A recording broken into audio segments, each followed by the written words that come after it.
from Delaware, Chris Coons. Not the hardest name to pronounce. Thank you so much for that, Senator.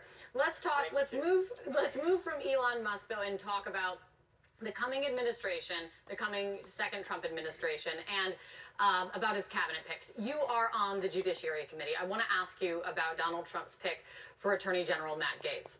When confirmation hearings begin, what's the first question you would like to ask him?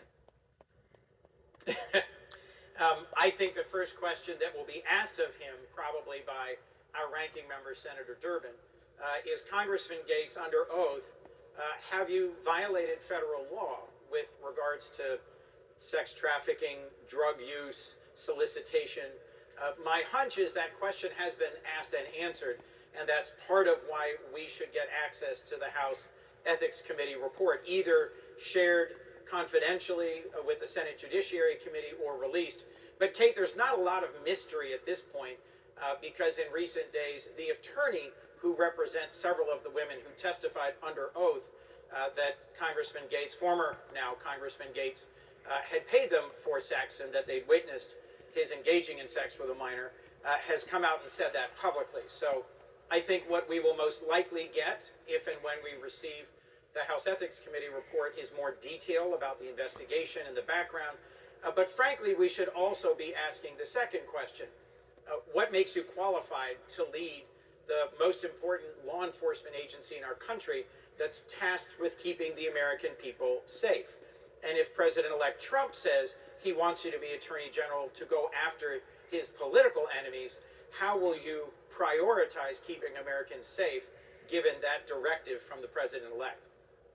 I want to play. You also are on the Senate Ethics Committee, the chairman of the Senate Ethics Committee. So you know both sides of everything that is going on here in terms of the Gaetz investigation. You know, in how an ethics committee operates, the rules of engagement, and the power that they have, and also with your perch on judiciary. I want to play for you what that attorney that you're talking about for the two women who spoke to the House Ethics Committee, what they said about Matt Gaetz speaking to Aaron Burnett last night.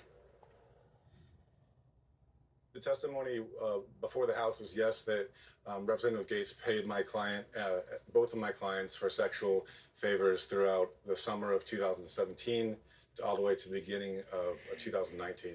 She testified to the House that as she was walking out to the pool area, she turned to her right and she witnessed her friend having sex with Representative Gaetz, and her friend at that time was 17.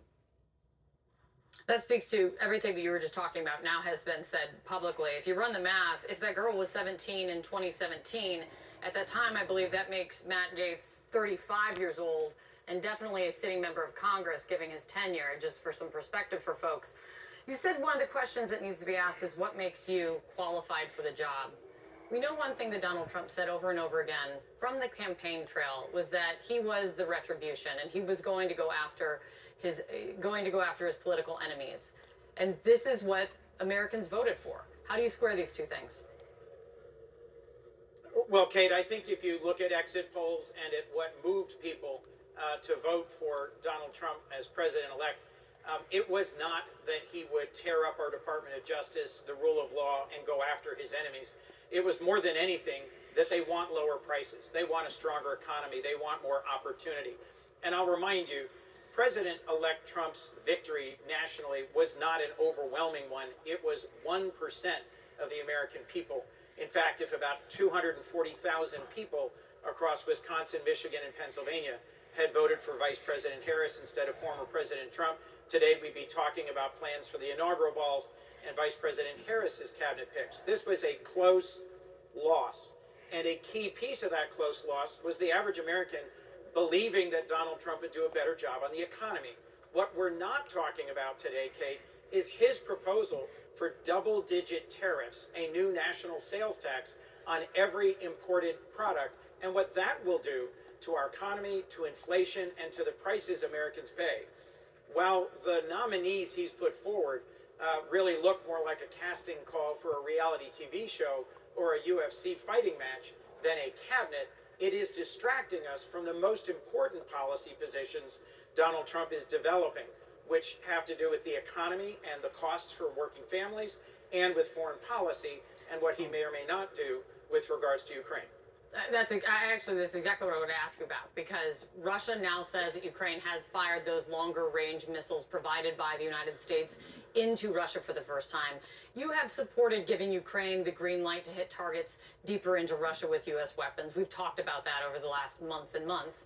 The White House now signing off on that. Is this being done to box in the next administration and make it harder to pull back support for Ukraine? Well, I can't speak to exactly what made this decision final, but I do think that it's urgent that we put Ukraine on as strong a footing as we can, both to defend their people against what have been record large waves of drone attacks on civilian infrastructure in Ukraine as they head into another brutal Ukrainian winter, and to make sure that we're delivering the financial support for the Ukrainian government and the materiel support for the Ukrainians. No one knows exactly what President-elect Trump will do when he comes into office, but he has over and over said he would resolve this war in one day. That suggests he will be delivering a very hard message to the Ukrainians. And so my hope is that they will be in a stronger place to negotiate on the battlefield when that day comes. Senator Chris Coons, always good to have you. Thanks for coming in. Sarah. All right, I'm sure you remember this. A banana duct taped to a wall. Well, that work of art